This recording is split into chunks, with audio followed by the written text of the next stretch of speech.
제가 볼 때는 머지않아 들어가실 것 같습니다. 뭐 여러 가지로 정치자금 문제가 좀 있을 것 같아요. 정치자금 문제. 권성동 국민의힘 의원이 3대 특검의 수사를 받는 현역 의원 가운데 처음으로 구속됐습니다. 권 의원은 2022년 대선을 앞두고 통일교로부터 불법 정치자금 1억 원을 수수한 혐의를 받고 있는데요. 구속영장 실질 심사를 진행한 서울중앙지법은 증거를 인멸할 염려가 있다는 점을 인정했습니다. 도둑질 한 사람은 뭐라고 표현합니까? 그게 국민의힘입니다. 지금 취재하고 있는 내용 중에 하나는 백현동 사건이라는 게 있습니다. 제가 최근에 그 시행사업자 대표를 만났습니다. 백현동 시행사업자가 인정을 했습니다.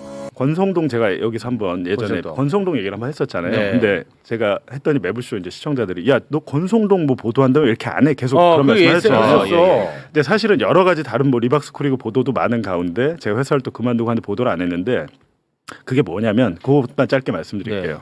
네. 백현동 개발비리 사건 아시죠? 네. 백현동 개발비리 사건은 검찰이 누구를 죽이려고 수사한 겁니까? 이재명 잡으려고 한 게 백현동과 대장동이죠. 네. 근데 백현동의 그 시행사 아시아 디벨로퍼의 정바울 회장이 있습니다. 네. 정바울 회장을 제가 한 5월 달인가 만났는데 왜 만났냐면 정바울 회장의 아주 가까운 지인이 정바울 회장이 회사 직원들 명의를 동원해서 권성동에게 정치 자금을 제공했다. 예. 쪼개기 후원금. 했는데 사건이 없어졌다. 사건이 없어 이런 제보를 한 거예요. 그래서 제가 정바울을 만나려고 막 찾는데 이 사람이 숨어가지고 근데 마침 다른 재판에 정바울이 증인으로 출석한 재판이 있었어요. 제가 그래갖고 그 법정을 갑니다. 중앙지방법원을 가서 정바울의 증언이 끝나고 나서 정바울 회장이 나오길래 물어봅니다. 권성동 왜 만나셨어요? 이렇게 하니까 예. 권성동을 만난 사실. 그 회사 자금으로 권성동 정치자금 주셨다면서요. 처음에는 얼버무리다가 나중에 인정을 합니다. 얼마인데요? 그건 모르죠. 근데 대충 알기로는 한 3천만 원, 4천만 원 이렇게 됐던 걸로 아는데. 4천만 원. 네. 중요한 것은 그럼 그런 정치 불법 정치 자금을 준 게 언제냐라고 했을 때 2022년에 윤석열이 5월 10일에 취임을 하고 경찰이 다시 백현동 수사를 다시 재수사를 해요. 네. 재수사를 하는데 그 과정에서 이 양반이 자기가 살아야 되니까 권성동을 비롯한 국민의힘 의원들을 많이 만난 거예요.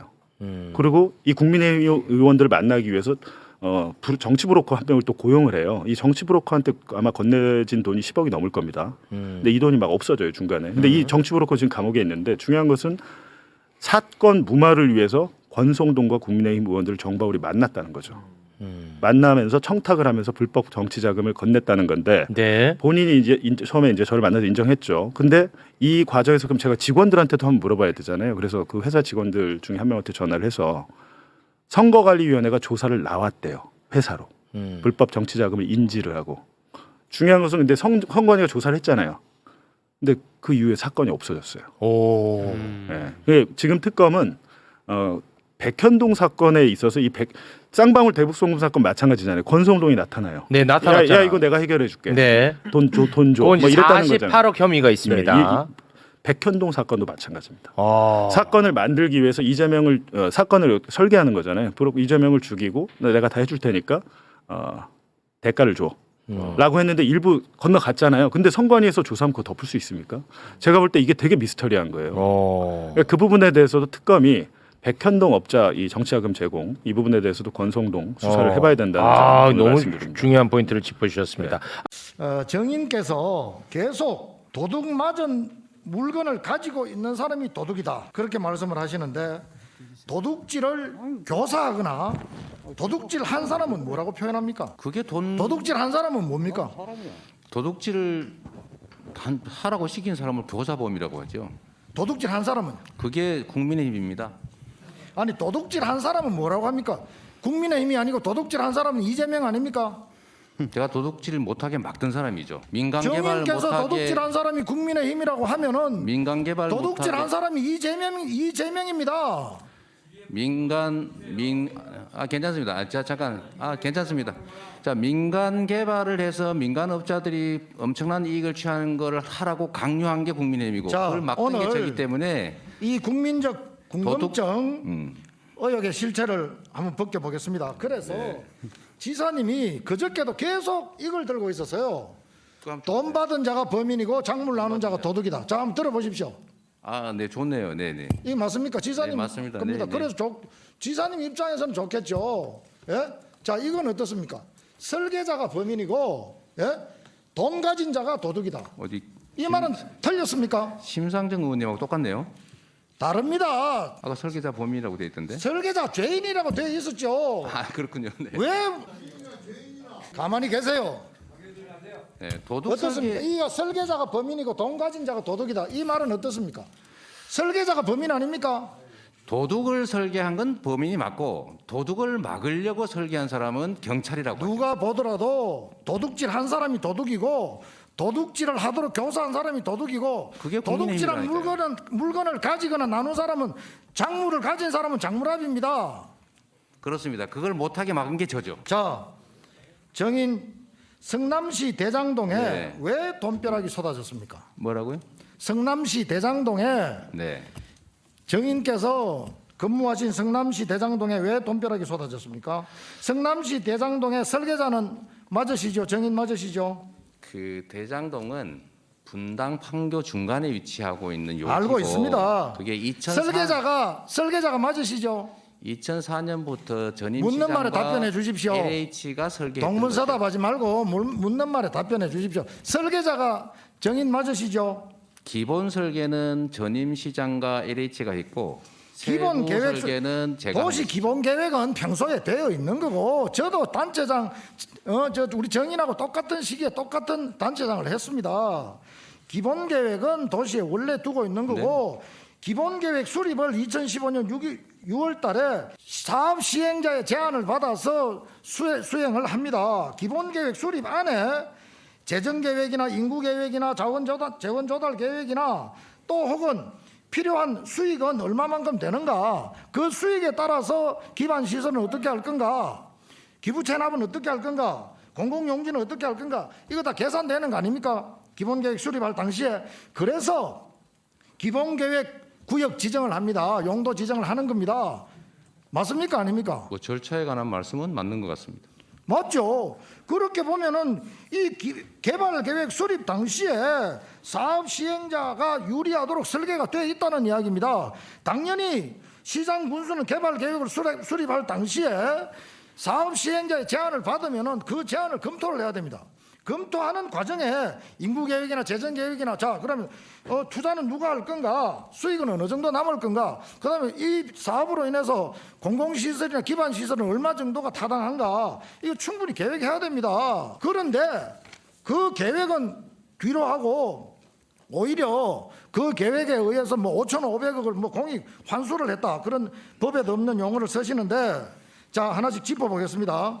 시장님, 그러면은 개발 계획 지정을 해서 구역 지정을 해서 자연 녹지가 주거지로 변경됐을 때 이 지역의 땅값이 어느 정도 오른다고 생각합니까? 당시에 저는 그 동네가 임야 전답 이렇기 때문에 실제로는 150만 원대 정도 평당 그 정도로 거래되는 걸로 그때 당시에. 아니 땅값이 몇 배 오른다고 생각합니까? 저는 최하 2배 이상 오르기 때문에 한 6천억, 9천억이 남는다고. 성남시 일대의 공시지가 기준으로 땅값을 전부 다 조사를 해봤더니만은, 저도 전부 다 조사를 했어요. 여기 데이터가 있는데 6배 내지는 10배까지도 오른 데도 있습니다. 단순하게 용도 변경만 하면, 개발계획 구역 지정만 하면은 그렇게 땅값이 오릅니다. 그래서 그런 기준으로 보면은 지가 6,200억이 개발계획 구역 지정만 하더라도 이게 단순하게 6배만 하더라도 돈이 3조가 넘는 돈이 생깁니다. 그러면은 50% 정도 이제 지하고 이제 주택을 지을 수 있는 땅이 50%라고 보면은 1조 8천억인데, 여러 가지 따지고 보면은 이 전체에 뭐 지가 빼고 나면 1조 2천억 정도 남는다. 그러면 1조 2천억이 사실상 수입입니다. 수익금 같으면은 거기에서 1조 2천억을 이제 지사님이 가지고 계획을 잡아야 되는데 거기에서 5,500억만 가져왔다. 잘했습니까? 그래서 제가 다 환수하는 거 하려고 그랬는데 불행하게도 우리 박상민 의원님이 소속한 국민의힘이 극력하게 부결하면서 지방채발행 막고 지사님 그렇게 정치적인 발언하지 마시고, 저도 지방 행정하면서 이 도시 개발 계획, 재개발, 재건축 많이 했습니다. 지사님 당초에 개발계획 수립할 때 이거 전부 다 넣어야 됩니다. 예상되는 수익금은 얼마인가, 기반시설에 얼마를 투자할 건가, 그렇게 계획을 해서 조정을 하고 인허가권을 행사를 해야 되는데 이미 지사님은 그 형평을 잃고 사업 시행자에게 돈을 만들어 준 겁니다. 그래서 그 이익을 가지고 돈을 줘놓고 거기에서 반을 가져왔다고 해서 공공환수다, 이건 말이 안 맞는 이야기입니다. 그래서 저는 범인이 설계자다. 이 사건의 범인은 이재명이다. 제가 좀 답을 드려도 될까요? 예. 네. 뭐 이거 답변이 필요한 것 같은데 간략하게 좀 해주십시오. 정리해서. 네, 존경하는 박성민 의원께서 지방단체장도 해보셨으니까 잘 아실 텐데요. 말씀하신 것처럼 용도 변경을 하면 엄청난 개발 이익이 생겨납니다. 그거를 100% 저희가 환수하려고 했는데 그거를 극력 다수 의석을 동원해서 막은 게 바로 우리 국민의힘입니다. 이름 바꾼다고 딴 사람 되는 거 아닌 것처럼 당시 새누리당 시의회가 당론으로 막았다는 거 말씀드리고요. 그래서 불가피하게 포기할 수는 없고 민간 개발을 허용할 수는 없고 미룰 수도 없고 그래서 부득이하게 70% 환수하는 일을 했다라는 말씀드리고요. 당시에 왜 지금 답변 중이잖아요. 좀 계세요. 당시에 왜 답변 중입니다. 당시에 왜 환수 못했냐? 다 환수했어야지 이렇게 말씀하시니 제가 감사하게 생각합니다. 앞으로는 공공이 환수할 수 있도록 제도 좀 보완해 주시고 분양가 상한제 다시 도입하는 거 동의해 주시고 개발이익 100% 환수하는 거 국민의힘에서도 앞으로 동의해 주시면 제도로 만들어서 그렇게 하는 게 좋겠습니다. 그다음에 이제 쟁점 하나가 이제 성남 도시개발공사의 사업 참여 배제를 했다는 건데 이게 뭐냐면 이게 앞에 쟁점하고 연관이 돼요. 그러니까 용도 상향의 조건 중에 하나가 성남도공을 사업에 참여시키는 거였는데 이제 개발 이익이 분산될 것을 우려해서 아시아 디벨로퍼 대표가 그 김인섭 씨를 통해서 정진상 실장에게 청탁해서 성남도공이 사업 참여에서 빠졌다고 이제 그렇게 검찰은 보고 전체 그 사건의 얼개를 짜고 있는 거거든요. 그래서 이제 그 민간 개발업자가 백현동의 개발 이익인 3,142억 원을 모두 가져갔다. 그러니까 원래 이제 성남도공이 참여했으면 그 이익들의 일부를 가져올 수 있었을 텐데 그게 사라졌다는 거죠. 그래서 배임을 적용한 거죠. 그거는 제 생각에는 이렇습니다. 네. 유동규 본부장이 원래 뭐 했던 사람인지 아시죠? 그렇죠. 원래 리모델링 협회. 네. 그러니까 우리가 재건축을 하거나 리모델링 할 때 그러니까 예. 지역에서 분당 지역에서 활동하셨던 분인데 이분이 남욱 그 일당과 손을 잡은 이유는 간단해요. 이재명 시장으로부터 지시는 받았어요. 야, 위례 아파트 개발해. 근데 도시 개발 만약에 그걸 저한테 시켰다고 해보세요. 네. 저는 그런 걸 한 번도 해본 적이 없는 사람이에요. 그럼 해봤던 애와 손을 잡아야 돼요. 네. 실질적으로 정혜영 녹취록을 보시면 그냥 하면 돼. 니네가 알아서 짜와. 구체적인 지시를 못합니다. 유동규 본부장. 왜? 자기 모르거든요. 만약에 저한테 하라고 해도 제가 뭘 합니까? 도시개발에 대해서. 위례 아파트 개발을 공모지침서부터 뭐 왜냐하면 그런 걸 하려면 뭐 또 뭐 이게 정말 이 사업이 타당한지부터 해서 용역을 해야 되고 뭐 공모지침서를 어떻게 해야 될지 그리고 이 채점을 어떻게 해야 될지 다 정해야 되는데 그거에 대해서 그렇다면 남욱이 합니까? 위례 아파트서부터 이미 대장동 이전에 위례 아파트 개발서부터 모든 거를 실무적으로 총괄한 건 정영학 회계사예요. 그렇죠. 정영학 회계사의 별명은 도시개발의 마에스트로입니다. 주로 재건축을 많이 하곤 했지만 이분 서울대에서 강의도 하신 분입니다. 도시개발과 그 관련해서 근데 재개발과 관련해서 그 정도로 전문가로 인정받는 분인데 유동규 같은 경우는 이 팀에 의존할 수밖에 없었던 거예요. 그리고 제가 볼 때는 위례 아파트 개발을 잘해서 재판에서 나온 겁니다. 본인은 그때 2014년이니까 본인은 차기 성남도시개발공사 사장이 되고 싶었던 거예요. 남욱의 진술이 있습니다. 본인이 사장이 될 줄 알았는데 사장이 안 된 거예요. 그렇죠. 예. 그래갖고 황무성 사장 기존에 있던 사장을 막 쫓아내고 하잖아요. 유동규가. 근데 유동규는 사장을 노렸지만 실패했죠. 미수에 그쳤는데 네.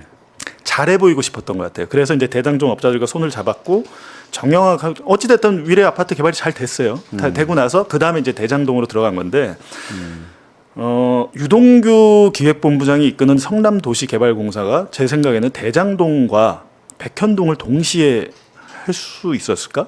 만약 한다고 했더라도 하려고 했다고 하더라도 할 수가 없습니다.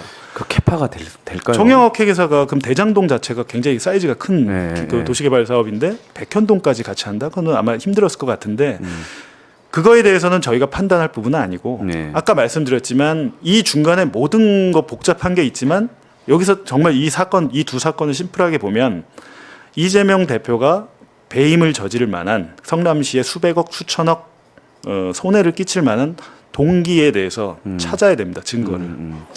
그러니까 이제 그 동기가 제가 아까 앞서 얘기 드린 것처럼 대체로 그런 사건에서의 범죄 동기는 사실 돈이에요. 그렇죠. 그러니까 돈이 누군가에게 갔거나 이재명 대표에게 갔거나 아니면 이재명 대표의 뭐 가족들한테 갔다든지 주변에 갔다고 한다면 그게 명확하게 밝혀지면 사실은 뭐 증명할 수 있겠죠. 근데 지금 이재명 대표는 1원 한 푼도 이익을 취하지 않았다라고 하고 그다음에 그 민간 개발업자가 얘기하는 그 200억 원의 목 그것도 사실은 김인섭 씨는 그게 아니다. 이재명과 정진상의 몫이 아니다라고 얘기를 하고 있거든요. 근데 그렇다고 해서 이 도시개발 사업이란 거는 뭐 여기뿐만이 아니고 굉장히 좀 지저분하잖아요.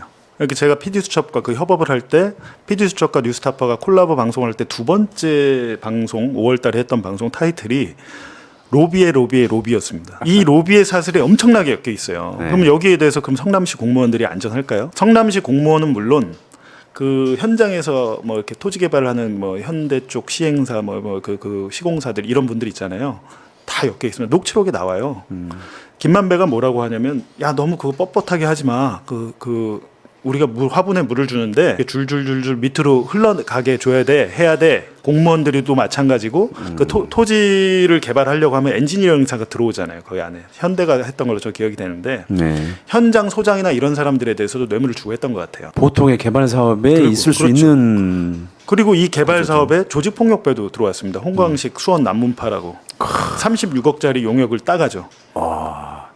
그러니까 이 도시개발 사업이라는 건 아직까지도 굉장히 우리가 7, 80년대 영화에서나 봤던 일들이 벌어지고 있는 거예요. 근데 있는 건데 이 자체를 뭐 어떻게 그 중간에 뭐가 있었는지 모르겠지만 엄청난 로비와 뭐 협박도 있고 뭐 반전도 있고 복수도 있고 뭐 다 있겠죠. 근데 이번 이 두 사건 도시개발 이재명 대표와 관련된 사건은 제가 계속 말씀드리지만 그냥 심플하게 보시면 됩니다. 증거를 내놔라. 검찰이 증거를 제시해라. 그리고 뭐 정말 죄가 있다면 죄를 받아야 되겠죠. 근데 죄가 없는데 계속 시간을 끌면서 뭐 영장을 청구한 해 만에 뭐 지금 그렇잖아요. 9월 1일 국회가 개원하는데 그 전에 영장을 치냐 이후에 치냐 이거에 따라서도 굉장히 또 어떻게 보면 망신주기가 될 수 있고 이런데 그런 것들을 본인이 막 하고 오늘 같은 경우 다른 두 사건의 압수수색이 동시에 속보로 뜨고 이렇게 돼버리면 사람들은 불쾌하죠. 장난치고 있구나 이렇게밖에 생각할 수 없는 거죠. 이건 뭐 사실은 저는 정치적 수사 쇼라고밖에는 사실 보이지 않아요. 그런 식으로 반부패 1, 2, 3부를 이용해 가지고 거의 옥죄는 형국이잖아요. 네? 소환 조사하는 날 그런 식으로 동시에 하면서 사실 검찰의 힘을 보여주는 거 과시하는 것이기도 하지만. 제가 봐서는 완전히 이건 정치적 수사 쇼 같은데 백현동 개발과 관련한 이재명 대표의 발언과 관련해서도 2심 법원은 해당 발언의 전체적인 맥락을 봐야 한다고 판단했습니다. 국토부의 협박이 있었다는 발언은 압박감을 과장한 표현이지만 허위는 아니라고 판단한 건데요. 발언의 전체 맥락으로 볼 때 대선을 앞두고 유권자 판단을 흐릴 수 있는 거짓말로 보기는 어렵다는 겁니다. 이어서 유서영 기자입니다. 2021년 10월 20일 당시 경기지사였던 이재명 민주당 대표는 경기도에 대한 국회 국정감사에 출석했습니다. 이 대표는 경기 성남시 백현동 한국식품연구원 용도지역 상향 변경에 대한 질문을 받고 이렇게 답했습니다. 만약에 안 해주면 직무유기 뭐 이런 걸 문제 삼겠다고 협박을 해서 1심 재판부는 공무원들이 국토부의 협박을 받은 사실이 없고 용도 변경도 당시 성남시장이던 이 대표가 스스로 검토했다는 이유를 들어 허위 사실이라고 봤습니다. 하지만 항소심 재판부의 판단은 달랐습니다. 해당 발언의 전체적인 맥락을 봐야 한다고 했습니다. 재판부는 국토부가 직무유기 등으로 문제 삼겠다고 협박했다는 이 대표 발언은 국토부가 요청해 시장으로서 어쩔 수 없이 용도를 변경했다는 사실을 설명하기 위한 것이라고 판단했습니다. 협박이라는 이 대표의 표현을 허위라고 단정하기는 어렵다면서 상당한 강도의 압박을 과장한 것이라고 봤습니다. 그러면서 중요 부분이 합치되는 경우 진실과 차이가 나거나 과장된 표현이 있더라도 허위 사실로 볼 수 없다는 대법원 판례도 인용했습니다. 즉 협박이라고 언급한 부분만 따로 떼내서 유권자 판단을 그르칠 만한 거짓말을 했다고 볼 수는 없단 겁니다. 검찰은 재판 과정에서 이 대표의 측근이자 백현동 의혹 핵심 인물로 꼽히는 김인섭 씨의 알선 수재 유죄 판결문을 증거로 제시하며 이 대표가 당시 국민적 의혹에 해명할 필요성을 느꼈을 것이라고 했지만 2심 재판부는 김 씨의 대법원 판결에서도 이 대표가 해당 의혹에 개입했는지 확인할 수 없다고 했습니다.